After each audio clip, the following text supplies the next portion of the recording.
negosiasi ini, bisnis dia akan baik dan dia percaya pada asumsi-asumsi atau tawaran-tawaran yang dibuat oleh Israel.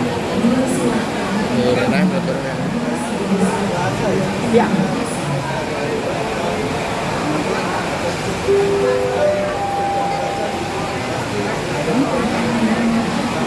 Ya. Perbedaannya mungkin. Perbedaan antara pemerasan dan ancaman. Jadi kalau mengancam itu berkaitan dengan nyawa.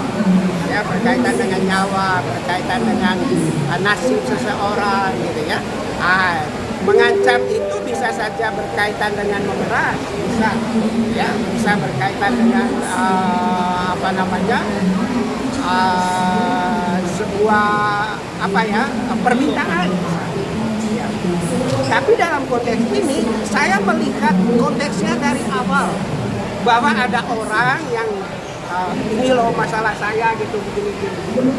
Minta tolong. Iya, minta tolong. Kata lainnya. Oke, saya masih Pak. Oke, ya sama-sama. Nah, sedikit Pak, mungkin ya. Tadi Bapak sebagai saksi ahli bahasa di sini menjelaskan bahwa memang di sini tidak dicurigai adanya tindak kekerasan dan pemerasan ya Pak ya. Ya, betul. Itu seperti apa tadi di dalam sidang Pak? Ya, saya melihat kata-katanya itu tidak ada yang mengatakan bahwa kamu akan yang tadi dikatakan ya, bisnis Dr. Reza akan hancur, saya jamin. Itu asumsi. Jadi asumsi itu dipakai untuk untuk membuat negosiasinya dia menang. Jadi bukan mengancam. Faktanya memang kalau tidak mau ya tidak apa-apa. Tapi toh dia yang menego dari mailnya berapa gitu. Tapi ya dari dokter berapa, lalu dia yang menyebut angka 4 dan itu oke, disetujui. Artinya itu negosiasi yang memang menurut tata bahasa benar dan baik ya Pak ya? Negosiasi yang wajar. Itu kesepakatan. Iya, kesepakatan antara dua. Tidak ada unsur yang mungkin merasa pihak sebelah mungkin harus membayar dan terancam gitu ya Pak? Nah, dalam bisnis memang sesuatu dalam proses negosiasi kan ada sesuatu, tadi saya katakan tidak ada makan siang gratis dalam bisnis. Begitu. Kalau mau mendapat sesuatu ya kita harus bayar. Apapun, mau kita pergi ke Messi aja kita harus bayar, ya kan?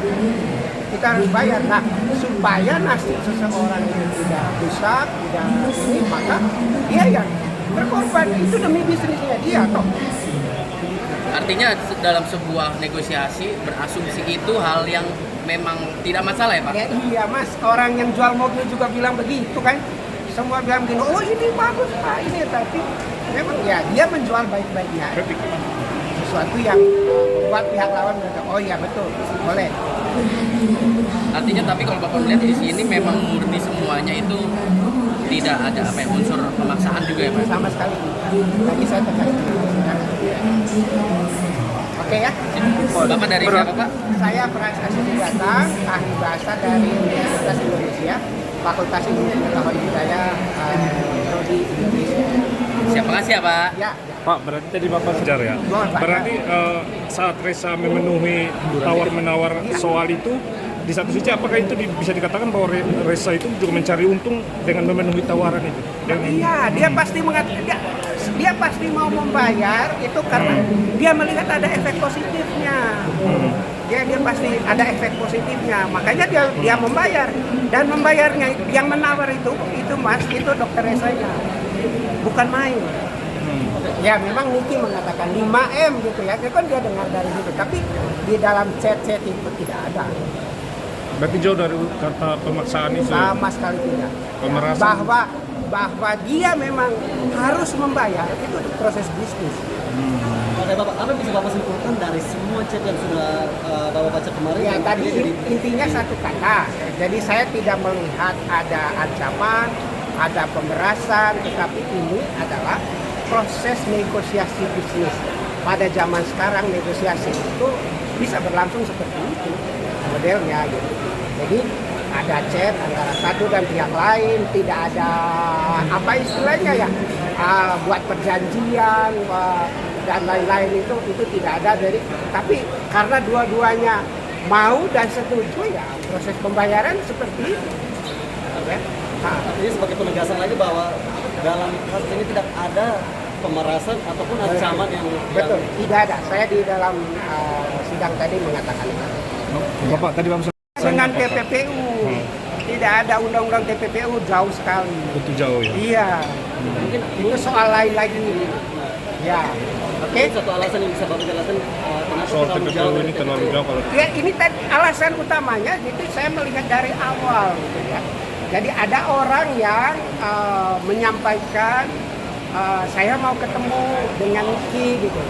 Lalu tujuannya apa? Gitu. Lalu dia katakan ya saya mau silaturahmi, tapi ternyata jam sebelumnya kalau silaturahmi doang untuk apa gitu ya.